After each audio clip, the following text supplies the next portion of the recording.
आज हम चर्चा करेंगे कक्षा 8वीं की पाठ्य पुस्तक बसंत भाग 3 से 5वां अध्याय। शीर्षक है चिट्ठियों की अनूठी दुनिया। पिछले वर्ग में हमने देखा था कि चिट्ठियों की क्या उपयोगिता है और किस प्रकार लोग चिट्ठी की सहायता से मानव जीवन को और अधिक विकसित बनाने में सफल रहे हैं, या फिर चिट्ठी की अहमियत मनुष्य के जीवन में कितना है। साथ ही चिट्ठी ही एकमात्र साधन है जो दुनिया के सभी क्षेत्रों में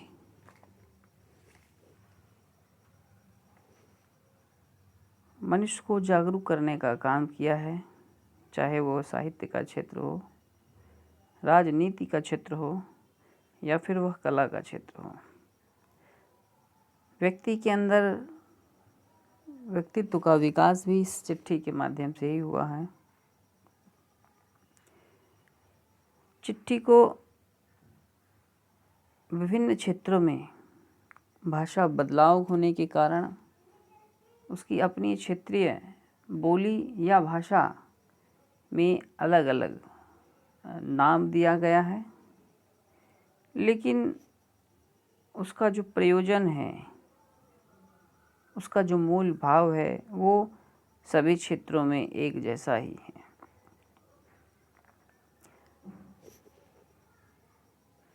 हम देखेंगे कि जिस प्रकार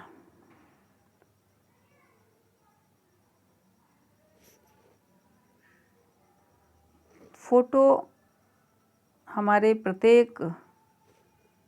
घटना, बीते हुए घटनाओं और दृश्यों को सहेज कर रखने में मददगार होता है, ठीक वैसे ही पत्र भी हमारे बीती हुई यादों को सहेज कर रखने में मददगार होता है। हम जब एक दूसरे से बातचीत करते हैं उस पत्र के माध्यम से, या फिर हम अपनी भावनाओं का जो आदान प्रदान करते हैं, इन सारे ख्यालों को पत्र अपने पिटारे में सुरक्षित रखता है। और जब कभी हमें ऐसा लगता है कि उस पिटारा को खोलना चाहिए,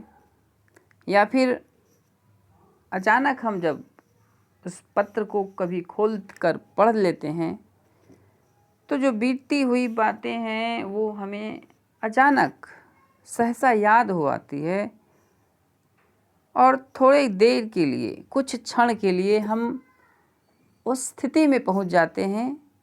जिस स्थिति की चर्चा, उसका वर्णन उस पत्र में किया गया रहता है।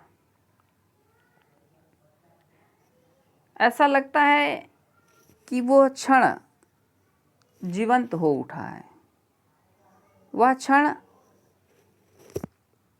जो बीत चुका है, थोड़ी देर के लिए वो मेरे जीवन में फिर से एक बार आ गया है।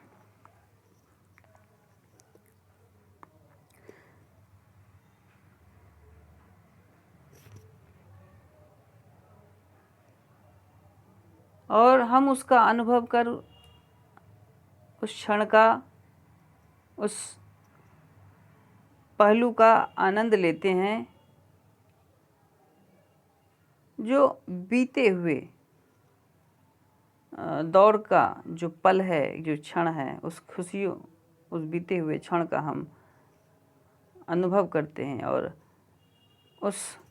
पल को थोड़ी देर के लिए वर्तमान जीवन में जीने का प्रयास करते हैं।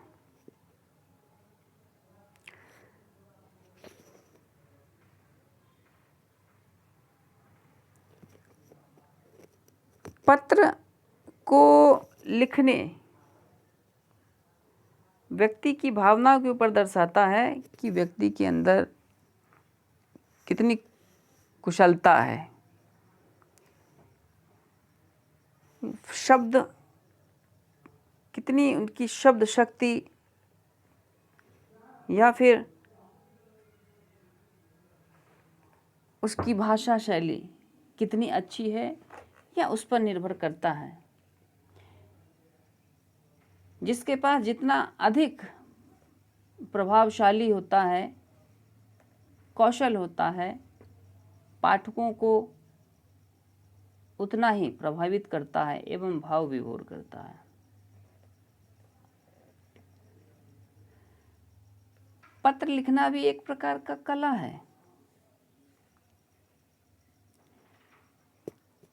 कि जिस व्यक्ति के भीतर किसी स्थिति को उजागर करने के लिए, किसी स्थिति को दर्शाने के लिए जो जो शब्द मिलते हैं, वो शब्द सुनने के बाद उस स्थिति को जीवंत कर देने वाला होता है। अगर इस तरह के शब्द का उन्होंने चयन किया है और पत्रों के माध्यम से वह दर्शाने का प्रयास किया है, तो निस्संदेह जो पाठक है, जिनको यह चिट्ठी भेजी गई है, वो पढ़ने वाले उस दृश्य को देखकर ऐसा लगता है उनके सामने कि वो जो दृश्य है वो जीवंत हो उठा है।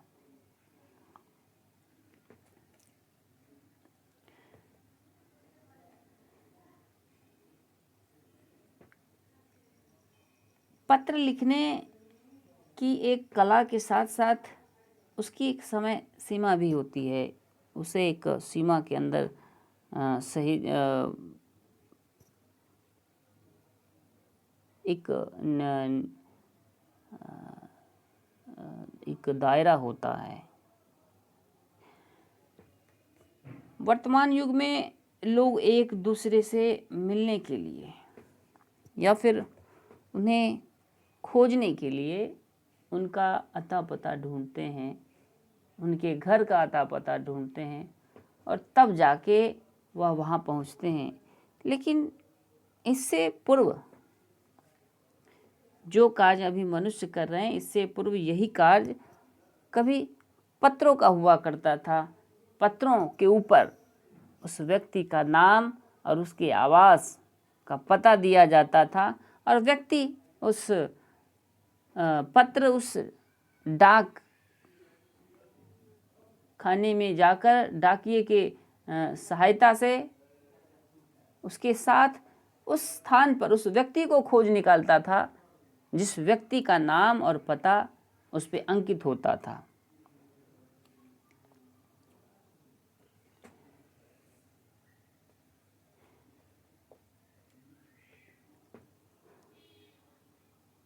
दुनिया भर में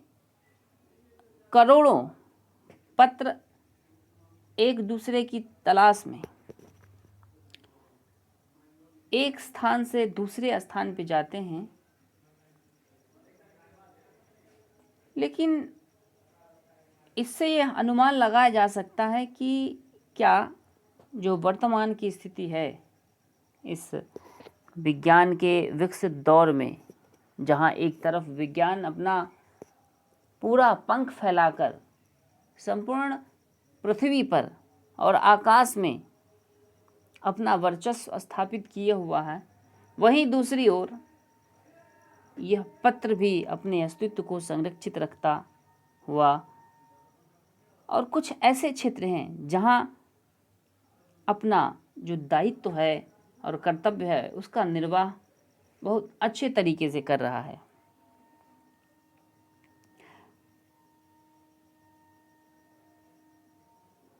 और लगभग करोड़ों की संख्या में यह चिट्ठियां इस बात की गवाही देती है कि मेरी उपस्थिति कितना मायने रखती है मानव के जीवन के लिए।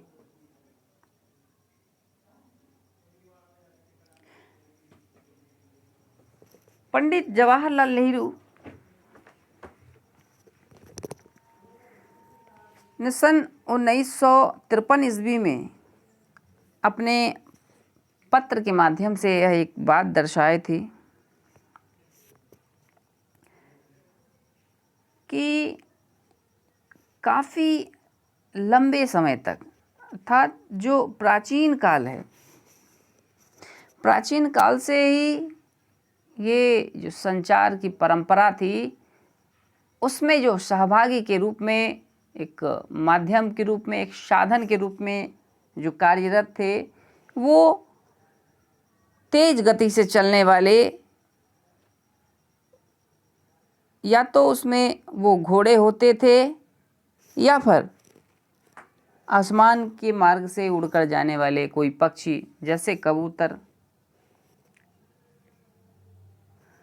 इन सबों का उपयोग किया जाता था और उनका सहारा लिया जाता था। लेकिन मनुष्य ठहरा प्रगतिशील, अपने भविष्य की चिंता उसे हमेशा लगी रहती है। अपने सुख के लिए वह हर प्रयास करने को तत्पर रहता है और इस दौरान मनुष्य ने प्रयास किया। प्रयास में उसका पहला जो प्रयास वो सफल रहा कि उस प्राणी के बाद जो तेज़ गति से चलने वाले या दौड़ने वाले, उड़ने वाले जो भी साधन थे, उसके बाद उन्होंने पहिए का आविष्कार किया। और जब उन्होंने देखा कि पहिए की सहायता से हम एक जगह से दूसरे जगह बिना परिश्रम किए, बिना अधिक परिश्रम किए आसानी से कम समय में पहुंच सकते हैं, तो इस प्रकार पहिए से मोटर गाड़ी और फिर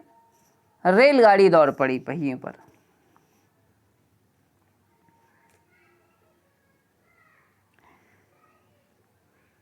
जिससे कम समय में संवाद को पहुंचाया जाने लगा। और इससे भी जब मन न भरा तो विज्ञान ने फिर कुछ नई तरकीब सोची और उस बीच उसके बाद तार का आविष्कार हुआ, जो रेल से भी अधिक गति से संवाद को, संचार का माध्यम, संचार को ले जाने का कार्यभार सौंपा। धीरे धीरे विज्ञान बढ़ता गया, इसका फैलाव और ज़्यादा होते गया और ये जो भी उपयुक्त साधन हैं,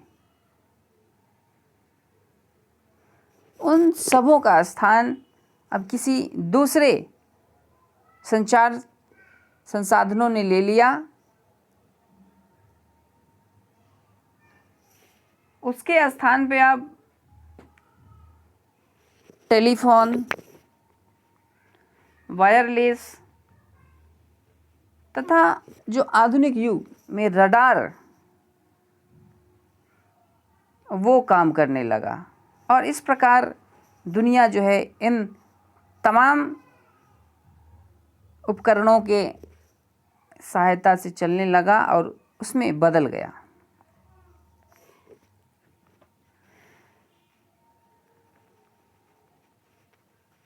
वर्तमान युग में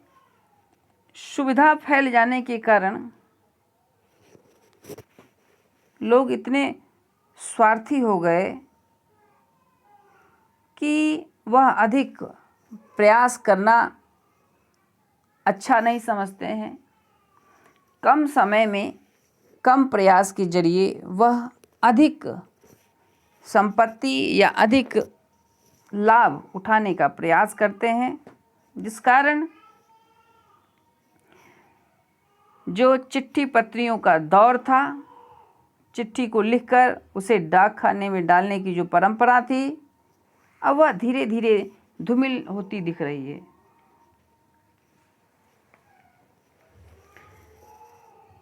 विज्ञान की सुविधा फैलने के कारण पत्र पढ़ने और लिखने की जो रुचि है, जो एक परंपरा है, जो एक संस्कृति है, वो हमारे समाज और युवा पीढ़ियों, जो वर्तमान युग है, वहाँ से ओझल होती जा रही है, धुंधली होती जा रही है। और यह मानव जीवन के साथ साथ पत्राचार का जो साधन है, संचार का जो एक साधन है, उसके लिए एक चिंता का विषय है। क्योंकि हम सब जानते हैं कि चिट्ठी पत्री एकमात्र ऐसा साधन है जो हमारे जीवन के प्रत्येक घटनाओं को इस प्रकार सहेज कर रखती है कि जब कभी अगर मन उस तरह की बातों को याद करना चाहे तो टीवी पर जो दृश्य हम देखते हैं वही दृश्य हमारे आँखों के सामने नाचने लगता है। जब हम पत्रों को एक बार खोलकर उनका दर्शन करते हैं, उनके शब्द से हम अपनी आत्मा को भिगोते हैं और उनके जो शब्द हैं वह अपने भावों से हमें भाव विभोर करता है। इसी संस्कृति को, पत्र के इसी परंपरा को, इसी धरोहर को बचाए रखने के लिए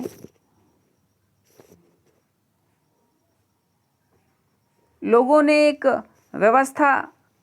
चलाया, और वो न कि अपने एक छोटे से राष्ट्र स्तर पे बल्कि संपूर्ण विश्व में इसकी गरिमा का ख्याल रखा गया। और एक वैश्विक स्तर पर विश्व डाक संघ ने यह प्रयास किया कि इसकी संस्कृति को विकसित करने के लिए, सुरक्षित और साथ में इसको विकसित करने के लिए जो स्कूली बच्चे हैं, स्कूल का जो पाठ्यक्रम है, उस पाठ्यक्रम में इस पत्र विधा को जोड़ा जाए ताकि बच्चे की रुचि उत्पन्न हो और साथ ही उसके मनोबल को बढ़ाने के लिए, उसके प्रति रुझाव उत्पन्न करने के लिए एक प्रतियोगिता का आयोजन किया गया। इस प्रतियोगिता में यह दर्शाया गया कि जो बच्चा अव्वल आता है, उस प्रतियोगिता में प्रथम स्थान पाएगा, उसे भांति भांति के उपहार से पुरस्कृत किया जाएगा। और यह जो एक पुरस्कार का एक लोभ है, इस लोभ के कारण बच्चों के अंदर पत्र को लिखने और समझने की जिज्ञासा जगी। और इसी जिज्ञासा ने, इसमें यह भी दर्शाया गया कि जो बच्चे 18 वर्ष से कम आयु के हैं, उनके लिए यह प्रतियोगिता प्रारंभ की गई ताकि बच्चे के अंदर काफ़ी मात्रा में और अधिकांशतः उस उम्र के बच्चों में यह ज्ञान का भंडार संचित हो कि पत्र हमारे जीवन के लिए कितना अहम और कितना ख़ास है। और इसकी योजना सन 72 में ही बनाई गई। 72 से ही यह प्रक्रिया, इस सुविधा को लागू किया गया, चालू किया गया।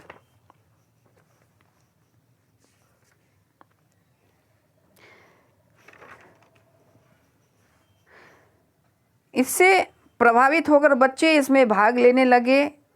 और इसकी अहमियत, इसके महत्व को समझने लगे। और इस प्रकार हमने देखा कि पत्र के साथ साथ उसकी जो संस्कृति है, पत्राचार का जो व्यवहार है, जो परंपरा है, वह भी सुरक्षित रहने लगा।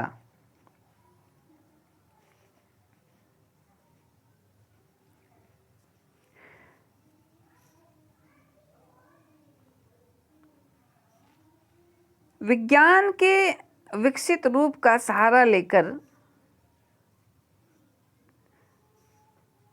वर्तमान समय में बड़े शहर और महानगर संचार साधनों के तेज विकास को अपनाकर आगे बढ़ रहा है।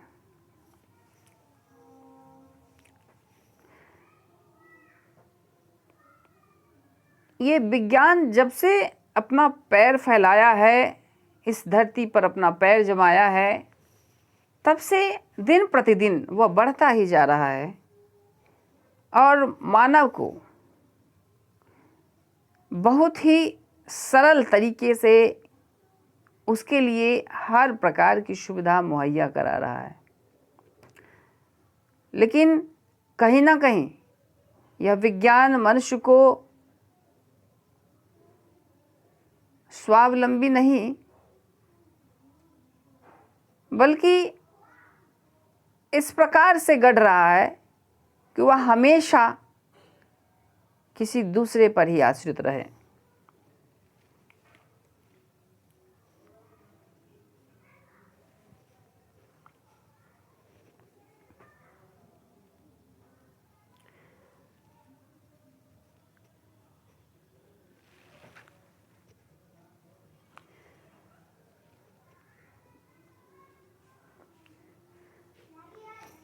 विज्ञान के इस बढ़ते दौर में जो पत्रों का व्यवहार था, पत्रों के माध्यम से जो एक दूसरे की खोज खबर ली जाती थी, पत्रों की जो आवाजाही थी, वो बहुत हद तक प्रभावित हुई।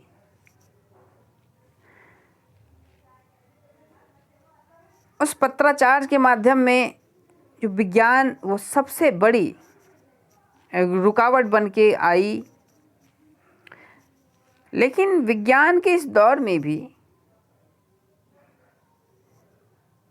जो देहाती दुनिया है या फिर कुछ वहाँ के ऐसे जो ग्रामीण क्षेत्र हैं,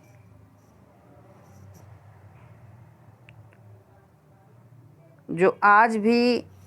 पत्रों पर ही आश्रित हैं, वह पत्रों के माध्यम से ही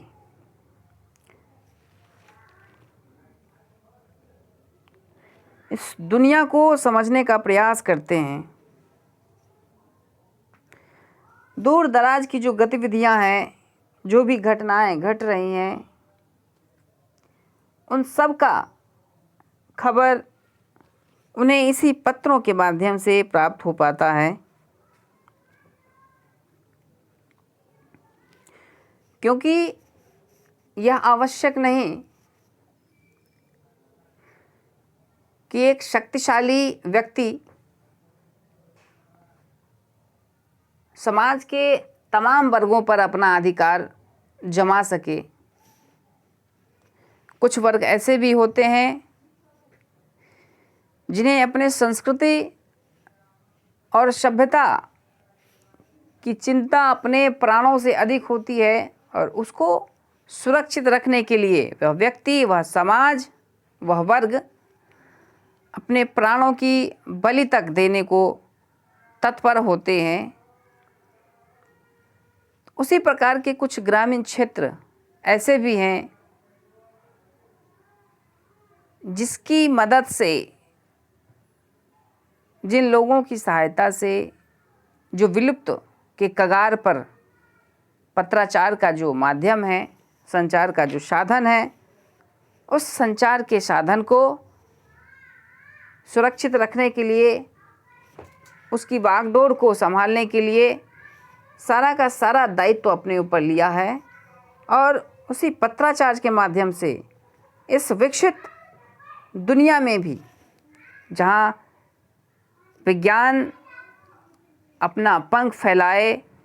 संपूर्ण दुनिया को अपने चंगुल में बांधे उड़ रहा है, चल रहा है, लोगों को एक स्थान से दूसरे स्थान उसके इच्छानुसार अल्प समय में ही पहुंचाने का प्रयास कर रहा है। वहाँ आज भी जो चिट्ठियों की परंपरा रही है,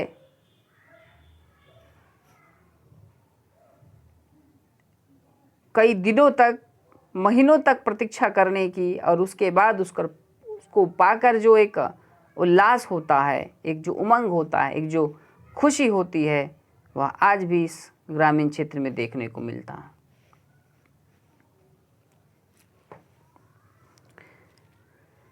विज्ञान का यह तीव्र उपकरण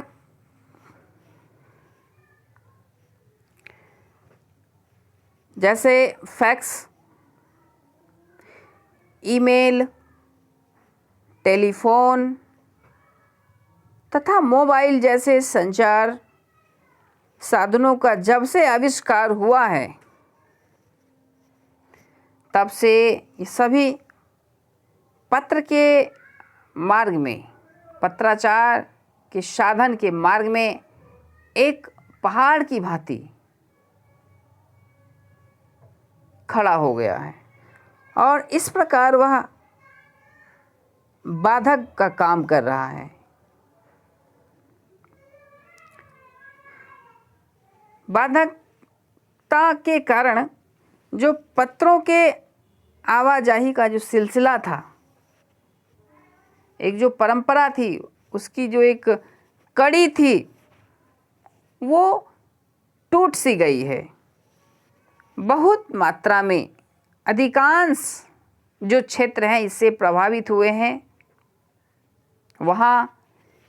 इस विज्ञान के लोभ ने, विज्ञान के प्रलोभ ने उस क्षेत्र के लोगों को भी काफ़ी प्रभावित किया है, और उसे अपने प्रभाव से, अपने गुण से लोगों के भीतर जो पत्र वाली स्थिति थी, पत्र की जो एक अहमियत थी, उसके मन में पत्र के प्रति जो मनोदशा थी, जो भाव थे, वो धीरे धीरे धूमिल होता गया। और इसमें सबसे बड़ा हाथ है इसी विज्ञान के विकसित उपकरण का, जो केवल अपनी अच्छाइयों को दर्शाता गया और उसके मन पे अपनी अमिट छाप छोड़ते गया, जिस कारण व्यक्ति, समाज आज शीघ्रता से किसी भी काम को करने के लिए उसके इस विकसित उपकरण का सहारा ले रहा है, और स्वेच्छानुसार जब चाहे, जहाँ चाहे, कम समय में, कम व्यय करके अपनी सभी इच्छाओं को पूरा करता है। और यही कम समय वाली जो बात है, कम समय में जो उसे साधन और सुविधा मुहैया हो रही है, उपलब्ध हो रहा है, यही एकमात्र बाधा है इस पत्राचार के साधनों में। संचार का यह जो माध्यम है, उस पर बहुत बड़ी यह एक रुकावट है। विज्ञान के पंख फैलाने के बाद भी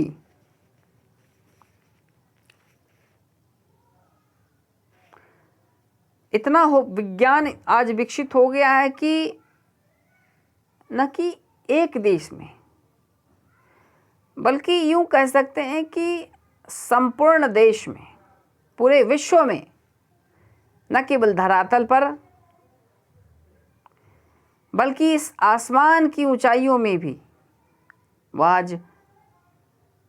उस बाज की भांति उड़ान भर रहा है, जहां एकमात्र एक वह स्वयं को उस पूरे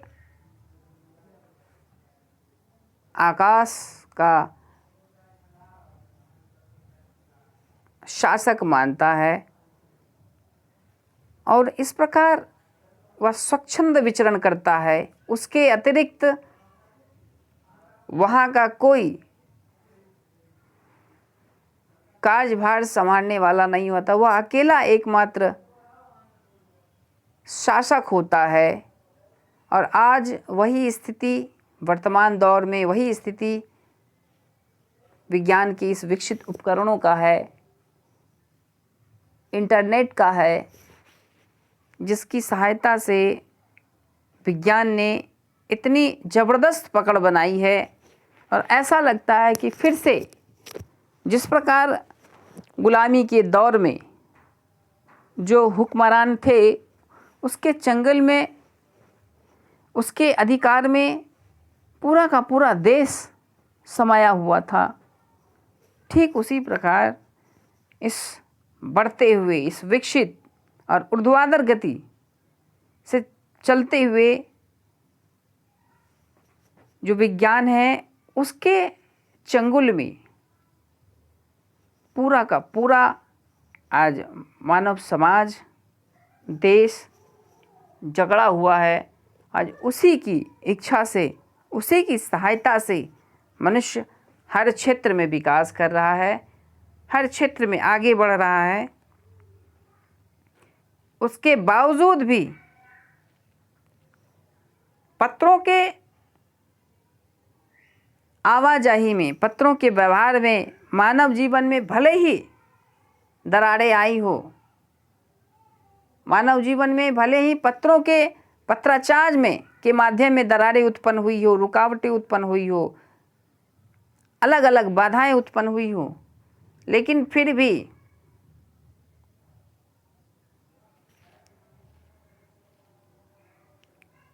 जो व्यापारिक डाक है उस डाक में ये व्यापारिक क्षेत्र से इनकी जो संख्या है, पत्राचार की जो संख्या है, वो घटने के बजाय दिनों दिन बढ़ती ही जा रही है। और यह सबसे बड़ी बात है और खुशी की बात है कि इस विकसित उपकरण के अलावा, इस विकसित उपकरण के रहते हुए भी हमारी जो कुछ ऐसी संस्कृतियां हैं, जो कुछ ऐसे कर्तव्य हैं जिसका निर्वाह वो नवीन उपकरण को लेकर नहीं, बल्कि जो उसके प्राचीन जो साधन है उसी की मदद से वह आगे बढ़ने का प्रयास करता है और अद्यतन आगे बढ़ रहा है। निष्कर्ष रूप में हम कह सकते हैं कि मानव जीवन में पत्रों की बहुत बड़ी भूमिका होती है, जो यह बताता है कि जो हमारे बीते हुए पल हैं उसको किस प्रकार सहेज कर रखा जाता है। और जब हम उन बीते हुए पलों को याद करना चाहते हैं, कभी भूले भटके उस पत्रों को हम अगर खोल कर देख लेते हैं तो हमारे आँखों की जो एक बेचैनी होती है, वो उसमें जो एक अतृप्त वाली जो भावनाएं होती है, आँख हमारी जो प्यासी होती है, उस आँख की प्यास को, हृदय की प्यास को वह पत्र बुझा देता है। उस पत्र को पढ़कर ही हम उस बीते हुए तमाम पलों को, तमाम घटनाओं का थोड़ी देर के लिए अनुभव करते हैं और उसका आनंद ले सकते हैं। यह सब सुख इस वर्तमान दौर में फैले विज्ञान के विकसित संचार उपकरणों में उपलब्ध नहीं है। भले ही विज्ञान अपनी मशीनी यंत्र रूपी हाथों को फैलाकर पूरे विश्व को अपने कब्जे में कर लिया है, अपने अधिकार क्षेत्र में ले लिया हो, लेकिन अभी भी जो सुदूर प्रांत हैं, जो ग्रामीण अंचल हैं, वहाँ केवल और केवल एकमात्र जो सहारा है, जो संचार का साधन है, वहाँ जो अपना विजयी पताका लहरा रहा है, जो जनजीवन के सुरक्षित, जनजीवन को सुरक्षित तरीके से चलाने का जो कार्यभार उठा रखा है, वह एकमात्र और एकमात्र है, वह है पत्राचार का साधन, चिट्ठी पत्रियों का साधन, उसी के सहायता से आज भी जो प्रांतीय लोग हैं, जो आंचलिक वर्ग है, वह आज भी अपने आप को महफूज समझते हैं और इसी को अपने उन्नति मार्ग का एकमात्र साधन समझते हैं। धन्यवाद।